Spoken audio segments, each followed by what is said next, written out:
Ndonjëherë, një njeri zhduket, por hija e tij bëhet më e madhe se jeta e tij. Ky është rrëfimi i atij që u njoh si mbreti i lojrave të fatit.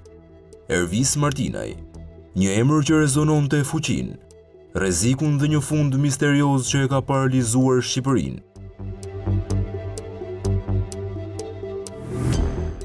Historia e tij nuk është thjesht një dosje krimesh, por një pasqyrë e errët që reflekton lidhjet e patrazuara midis botës nëntoksore dhe qendrave më të larta të pushtetit.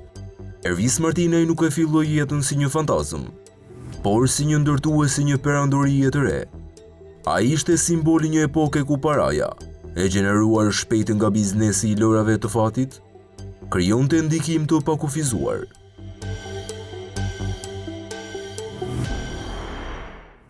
E nisi aktivitetin e tij jo thjesht si një lojtar, por si arkitekt i një rrjeti të gjerë sallash dhe kazinosh. Kjo perandori u ndërtua me shpejtësi, duke e bërë Martinaj një pikë referimi të botës nëntoksore. Por sa më lart të ngjitesh, aq më i madh bëhet rreziku i rënies. Jeta e tij shpejt u kthye në një mozaik aksidentesh, atentatesh dhe hakmarrjesh. Vrasja e kushëririt të tij, Brillant Martinaj, vetëm disa javë para zhdukjes së tij në verën e vitit 2022, ishte një sinjal i prerë. Hija e hakmarrjes ose eliminimit përfundimtar po afroi në mënyrë të pashmangshme. Fundi, apo fillimi i misterit, erdhi më 10 gusht 2022.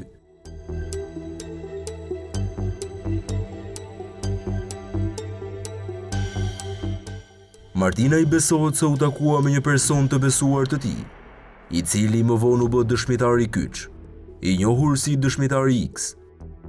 Ky takim i fundit, sipas dëshmisë së dëshmitarit, ishte një kurth i ngritur në një vend të izoluar në zonën midis Laçit dhe Fushkrujës.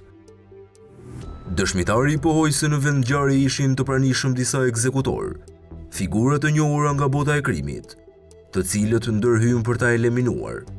Tregimi ofruar nga dëshmitari ishte baza e gjithë hetimit, por edhe burimi i teorive më të errta. U pretendua se Martinaj ishte vrarë dhe trupi ishte marrë për t'u zhdukur pa lëngjurmë. Për të treguar brutalitetin dhe fshehjen e përsosur, qarkulloi me shpejtësi teoria se trupi i tij ishte coptuar në disa pjesë. Zërat më të fortë përmendin shifrën makabër të 6 pjesëve, dhe më pas ishte shpërndar, ndoshta duke u groposur ose zhytur në det.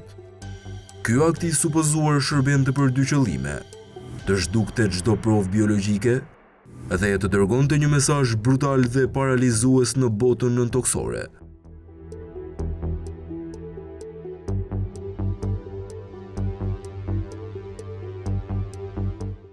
Për shkak të dëshmisë mbi asgjësimin e trupit, hetimet morën një drejtim të çuditshëm dhe të zgjatur. Për më shumë se 2 muaj, forcat e policisë kriminale, duke e përdorur teknologji të specializuar, kryen kërkime intensive në thellësitë e detit Adriatik, në zonën midis Durrësit dhe Shëngjinit.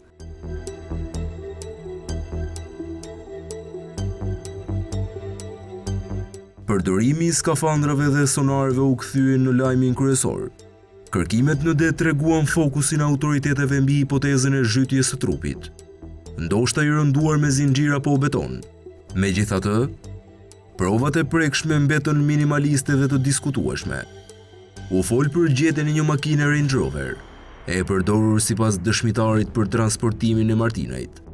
Edhe pse automjeti u gjeti i pastruar plotësisht, u bën tentativa për të gjetur gjurmë biologjike, por asnjë provë pa diskutueshme, siç është gjetja e trupit apo një provë bindëse ADN-je.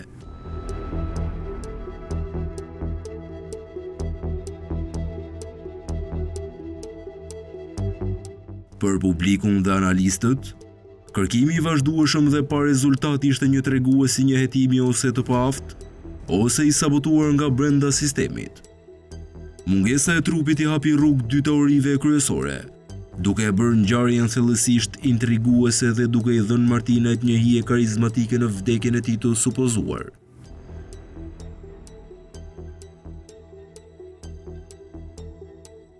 Teoria e parë ishte ajo e komplotit të eliminimit politiko-kriminal. Kjo teori është më e përhapura dhe më shpërthyesja. Ai ishte Martinaj një dëshmitar i rrezikshëm për segmente të caktuara të shtetit. Për shkak të natyrës së biznesit të tij, Martinaj ishte në dijeni të detajeve komprometuese mbi zyrtar të lartë, politikan dhe element brenda strukturave të zbatimit të ligjit. Ky fakt e bënte atë një objektiv ideal për eliminim, me qëllim mbrojtjen nga skandali i këtyre segmenteve të pushtetit. Në këtë këndvështrim, eliminimi i tij u bë një akt i fshehtë për të garantuar heshtjen institucionale. Eliminimi i tij, ndoshta i urdhëruar nga elita e lartë, i shërbeu mbylljes së një skandali më të madh që do të kishte rrëzuar figura publike.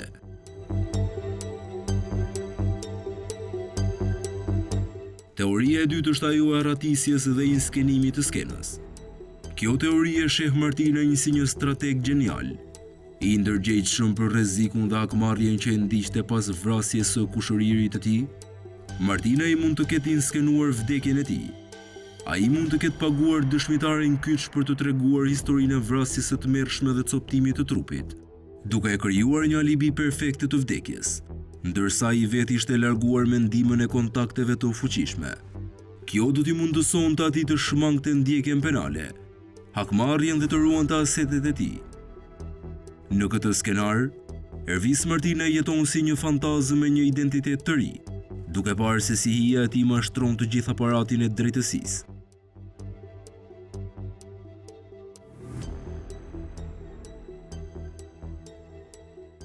Zhdukja, apo vrasja e Ervis Martinajt, ka lënë pasoja të mëdha, veçanërisht në botën e krimit të organizuar. Vakumi i pushtetit, i krijuar nga zhdukja e tij, solli një rikonstruktim të menjëhershëm të tregut të paligjshëm të lojrave të fatit.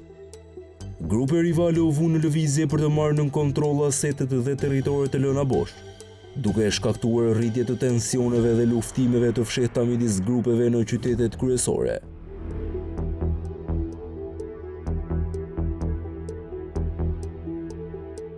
Në fund, misteri i Ervis Martinajt mbetet një plagë e hapur, pavarësisht kërkimeve intensive, dëshmive të diskutueshme dhe teorive makabre si coptimi i trupit, asnjë provë përfundimtare nuk e ka mbyllur këtë dosje.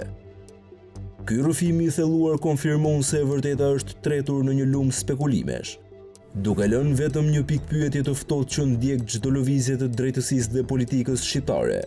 A ishte ky një eliminim i një armiku, apo krijimi i një fantazme?